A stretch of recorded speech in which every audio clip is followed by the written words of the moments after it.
Good afternoon. My name is Niko House, host of the political radio show Mikasa Sukasa, and I urge you all to join our One Follow $1 campaign by clicking on the Patreon link below and donating $1. Also, make sure you hit that like, subscribe button, and the notification bell. So, I'm not sure if many people know this because I actually haven't heard many people talking about this, and I'm almost positive that the original article was retracted, but I did manage to find a video regarding this, unfortunately, on the Young Turks, where they brought it up again. Now, apparently, Robert Mueller caught Paul Manafort trying to ghostwrite, and actually, they later go on and say that he was just editing, but he was trying to ghostwrite a publication on November the 30th to sway the public's opinion about the Russia probe. Okay, all right. So we're gonna see this, right? It got printed. It's definitely in the newspapers or in the Huffington Post, wherever. No, it's not. Apparently, Mueller got him just in time, so that they wouldn't allow Paul Manafort to actually jump from place to place, because he was in the middle of negotiating his bail terms, essentially.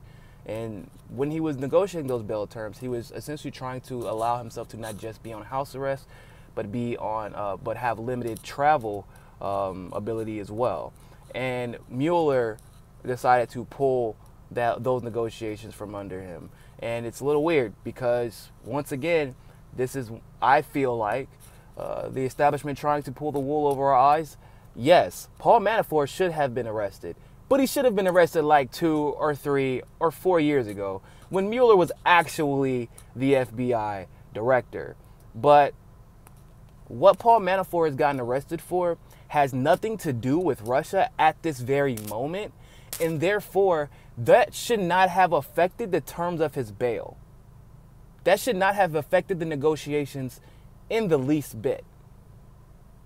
There's no proof that the article was written. They said he was editing an article for a friend of his that happened to be Russian and may have been connected to maybe a Russian intelligence agency. That's what they think. No hard proof of this. Once again, not saying Manafort is totally innocent of everything. He's guilty of a lot of stuff.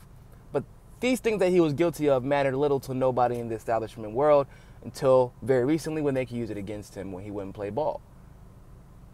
I've said time and time again, they are going to use Manafort to try and bring the establishment, they're going to try to use Manafort to bring the Trump administration down by trying to make him plead guilty to lesser crimes in order to snitch on Trump, even if those stories are made up.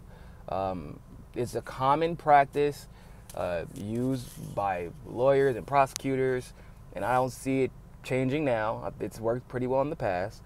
But like I said, Manafort is on house arrest, and now his bail has been the negotiations of his bail in order to increase his liberties has been pulled from under him because he was editing a story that was supposedly trying to sway the American public opinion about the Russia theory, with a friend who just happened to be Russian, not anyone who has been absolutely proven to be connected to the Russian government, but he happened to be Russian. And all of that happened even though Manafort's arrest has absolutely nothing to do with the Russian investigation. So I would love to hear your opinion about this. Like, subscribe, hit that notification bell, join the One Follow $1 campaign by clicking that Patreon link below and donating $1. And always remember, ladies and gentlemen, find your balance. Peace.